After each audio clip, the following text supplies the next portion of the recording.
Ano ang kalagayan ng mga kaluluwa ngayon sa Hades? Alam naman natin na hindi pa po open para tapunan ng mga unbelievers yung Gehenna na lake of fire. Gawa ng ang Hades po ngayon, ito po ang siyang pinupuntahan o tinutunguhan ng mga hindi mananampalataya. Alam naman po natin yan.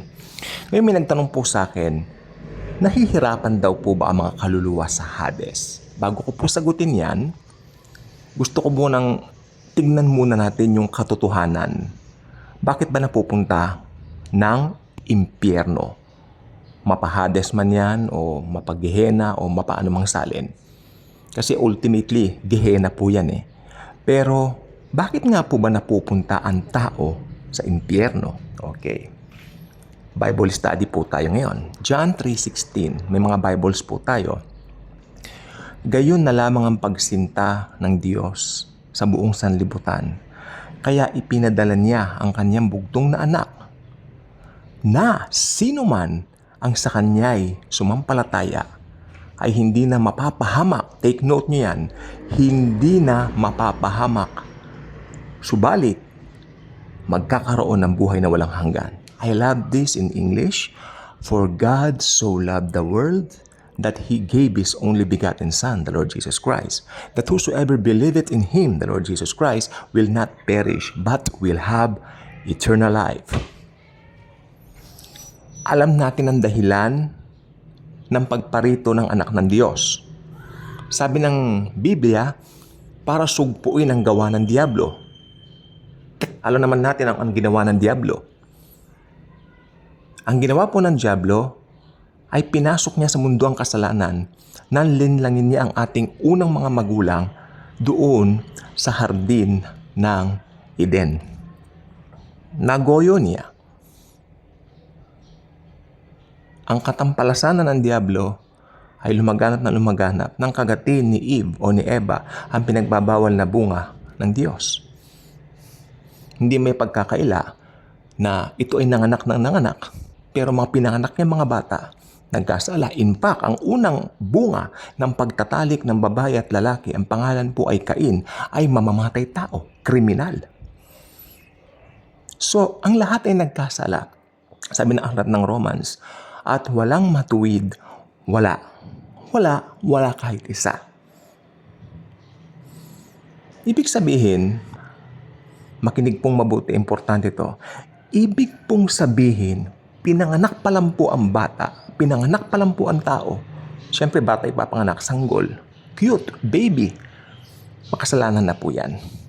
Nandun po yung tinatawag na kasalanang mana, sinful nature ang tawag doon. And sad to say, all of us possess that sinful nature upon going out of this world. We just came out of this world. Tayo po ay makasalanan na. So sad, ano po? Bata ka pa lang, maliit ka pa lang, makasalanan ka na. Because of that, something that you possess. All of us possess that. The sinful nature coming from Adam. Amen? So, ano po ang mangyayari ngayon? Ang mga tao po, lahat ng magiging mga anak niya, lahat ng mga magiging bunga niya, mana-mana po. There was a time na ginunaw ng Diyos ang mundo through a storm. Tandaan niyo, si Noah at ang arko. Nakaligtas po sila 8. Nagunaw yung iba, yung mga anak ng Nephilims, ne? Pero, right after that, nandun pa rin po yung kasalanan. Why? Because of the presence of the sinful nature. Kaya sabi ko po, nandyan po ang sinful nature. Pero Genesis chapter 3, nag-provide ang Diyos ng solusyon. Alam niyo po kung ano yun mismo? Ang Diyos ay magiging tao. Amen. At sabi ng Biblia sa aklat ng Galatia, at just the right time, siya ay isnilang ng isang babae born under the law. Ayan po ang Panginoong Hesukristo. Para tuparin niya ang lahat ng nire-require ng law at nang sa ganon, lahat ng mga anak ni Adan at ni Eva magkakaroon ng kaligtasan sa pamamagitan niya. Lahat ng tao sa mundo. Sabi kasi ng Biblia sa Aklat ng Hebreo, if there is no shedding of blood, there will be no remission of sins. Pag walang pagbububo ng dugo, walang kapatawaran, ika ng kasalanan. Amen. So, ito na po ang pinakatanong natin. Pag namamatay ngayon ng tao, ito na po, makinig pong mabuti kasi baka mamaya may mag-comment na naman dito, ilalagay nila sa bibig ko ang mga salitang hindi ko sinabi. Just because hindi nila nag-gets yung gusto kong iparating na mensahe. Sabi ko po kanina, baby ka pa lang, you just came out of this world, di ba? Coming from your mama's womb, you came out of this world, makasalanan na tayong lahat. Alam po ba ninyo, yun yung tinatawag na sinful nature, Adamic nature. Ayan ang kailangan matanggal. Dahil sa Adamic nature na yan, nagkakasala tayo. So kailangan ito ng solusyon. And the solution is Jesus Christ. Diretso na po tayo. The Lord Jesus Christ.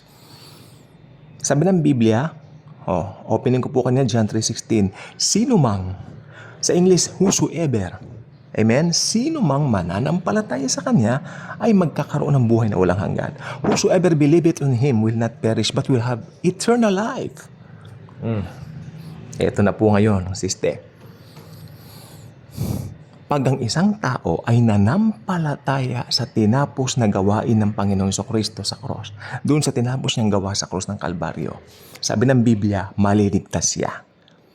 Ang gagawin ng Diyos, papasok ang Diyos mismo na si Hesukristo sa kanyang buhay, tatanggalin ni Hesukristo yung sinful nature na yan, at ang tao, sabi ng 2 Korintos 5:17, ay magiging bago ng nilalang.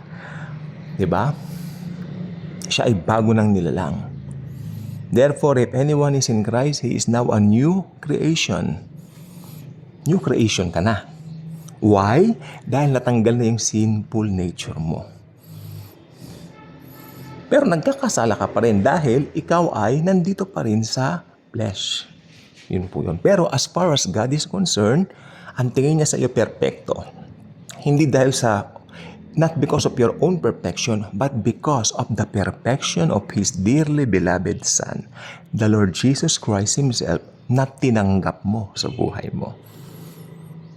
Amen? Kaya perfect ka sa mata ng Diyos kahit nagkakasala ka pa rin. May mali po kasing kaisipan tungkol sa kasalanan. Sabi nila, pupunta ka ng impyerno kasi gumagawa ka ng kasalanan. Hindi nila binigyan ng pansin yung dahilan bakit sila gumagawa ng kasalanan. Yun po yung sinful nature. At minsanan po nga tinanggal ng Panginoong Hesukristo sa ating mga born-again Christians na ngayon nang tayo ay manampalataya sa Kanya as our personal Lord and Savior. Kaya lahat ng kasalanan natin, past, present, and future, tapos na po lahat sa mata ng Diyos.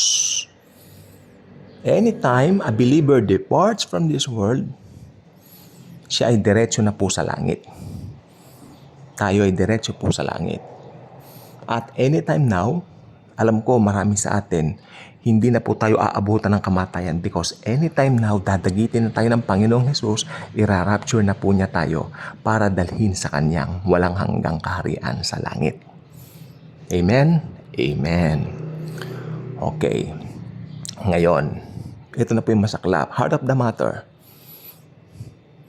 Yung mga napupunta ng impyerno, mapahades man yan o Gehenna, ultimately o Gehenna. Pero for the meantime, uulitin ko, pag namamatay ang isang unsaved person, pupunta po siya ng hell, yung sinasalin na Hades o Hades.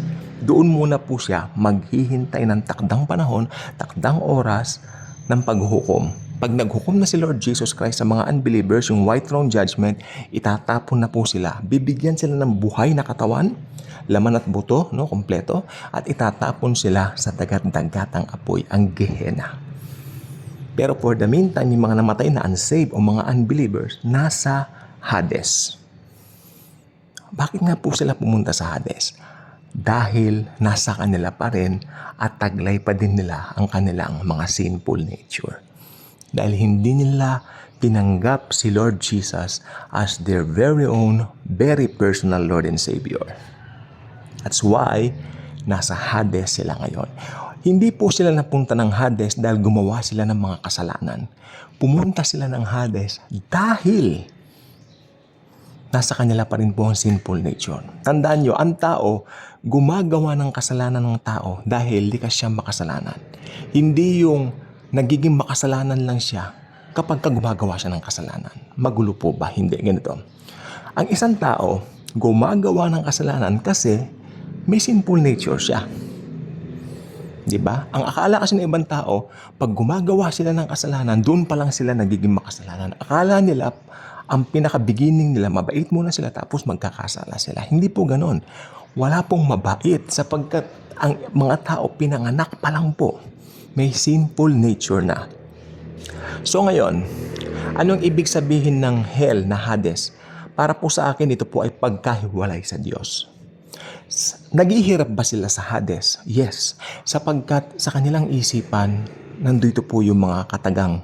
Sinasabi nila, sana nakarinig ako ng gospel. Sana nakinig ako. Punong-puno ng regret sa Hades. Sana nakinig ako doon sa nangangaral ng gospel. Sana tinanggap po si Jesus. Puro ganyan. Meron pa po nagsasabi, gagawin ko ang lahat makabalik lang sa lupa. Pero hindi na po pwede. Wala na, huli na ang panahon. Puro regret, puro sana. Kaya mahirap po ang kalagayan nila sa Hades. Tapos naiisip nila yung mga na-achieve nila sa mundo. Mayaman ako sa mundo, pero ngayon nandito ako. Hirap ng loob. Nahirap ang loob nila. Nandoon sila. At hindi ko lang po alam kung alam nila na darating yung takdang panahon na itatapon sila sa dagat-dagatang apoy. I don't know. Palagay ko hindi po nila alam na itatapon sila Magugulat na lang po sila, bubuhayin sila, ire-resurrect sila ng Panginoong Hesukristo at sila po ibibigyan ng laman at buto at para itapon sila sa dagat-dagatang apoy. Hindi po nila alam na mangyayari yon eventually sa kanilang mga kinasadlakang kalagayan o mga buhay. Kawawa po naman sila. That's why if you want to avoid Hades, now is the right time. Now is the right time. Sabi ng Bible, if you heard His voice, do not harden your hearts. Kung narinig mo ang kanyang tinig, huwag mo nang patigasin ang inyong mga puso. Say yes to Jesus and be saved from hell. Sapagkat si Jesus lang ang makapagtatanggal ng sinful nature. Yan yung Adamic nature. Okay? And I hope natuto po tayo ng pare-pareho dito. Tandaan po ninyo, kung kayo po ay tumanggap na sa Panginoong Hesukristo, ako po ay bumabati sa inyo. Congratulations. Welcome to the family of God. And I guarantee you, hinding-hindi na po kayo pupunta ng impyerno. Sapagkat ang Panginoong Hesukristo ang ating Panginoon at tagapagligtas. Kaya kung hindi pa kayo subscriber dito sa channel na ito, I invite you to do so. Click the notification bell. Share this video. Share the wonderful love of the Savior, the Lord Jesus Christ Himself. Thank you, and Jesus truly loves us all.